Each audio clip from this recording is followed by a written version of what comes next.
大家好，今天来读一篇文章。局。明朝有一知县得罪了自己的下属范某，范某偷走知县的大印作为报复。古代丢了大印，官员是要杀头的。知县怀疑是范某干的，但左思右想，无论是来硬的抓，还是来软的劝，都不能使官印失而复得。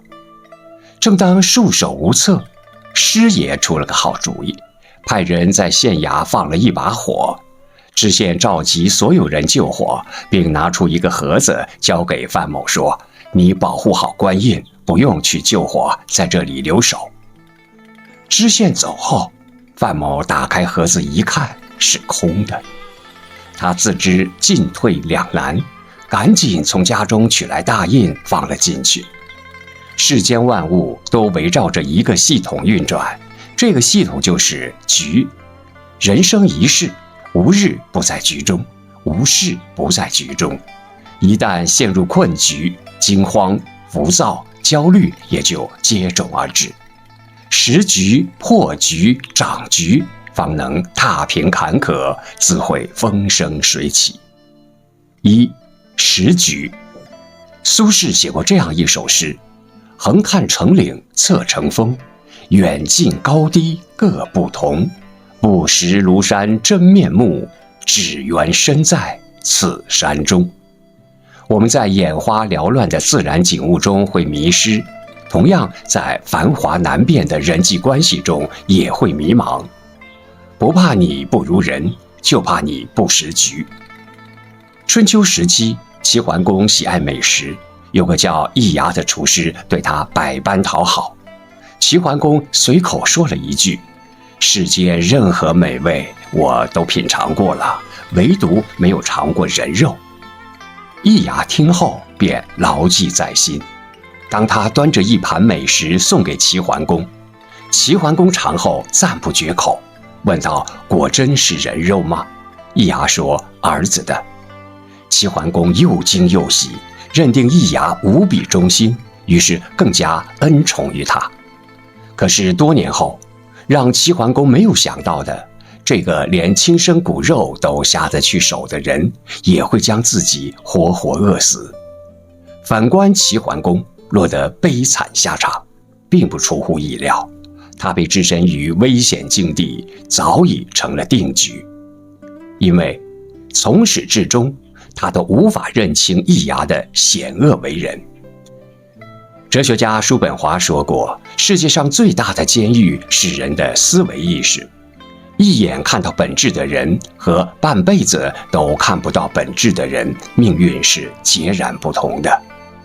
生活每天都在上演这样的故事，那样的剧本，结局可悲，往往决定于你辨不清黑白，分不清良莠。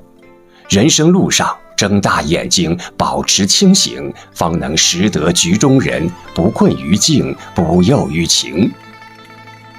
破局。王阳明说过：“一起一伏，一进一退，自是功夫节次。”没有人一生顺风顺水，每个人行走的轨迹并非一条直线，而是迂回曲折地向前。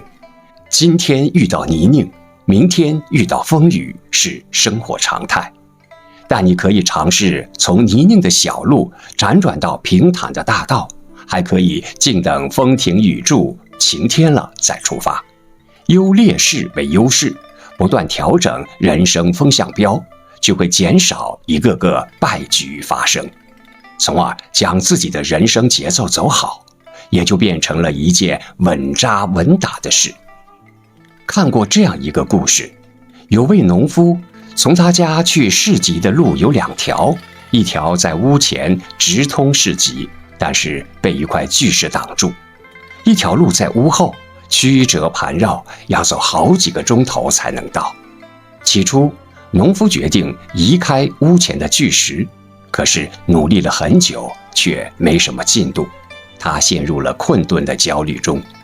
有一天，儿子突然说道：“既然移不走这块大石头，我们为什么不能把家搬到石头的另一面呢？”遇见人生的拦路石，一味死磕，很可能会耗时耗力，却失败而终。在路走完的时候，并不意味着到了尽头，而是提醒我们是时候拐弯了。真正聪明的人明白冲破思维牢笼，才能峰回路转，柳暗花明。所谓破局，终点即是起点，挑战也是机遇。世上任何难题都有解答的方法，只要你面对未来，确定不破不立，做到破旧立新。能从谷底反弹的人，一直相信，当命运把自己抛进最低谷的同时，也给自己留了上坡路。如此，在世事浮沉中，越挫越稳。3. 掌局。孙子兵法有言：不谋全局者，不足谋一域。心怀全局的人，站得高，望得远，稳操胜券。晚清时期，左宗棠第一次出征，抬着棺材誓死收复新疆。刚出城，看到一个老头摆着一盘残局，竟然挂着天下第一局的招牌。左宗棠对象棋颇有研究，便上前不假思索就破了残局，之后扯下招牌，带着大军出发了。时过3年，左宗棠使命完成，凯旋回朝，又意外碰到天下第一局的老头。左宗棠气愤不已，要求与老者再下一局，让他输得心服口服。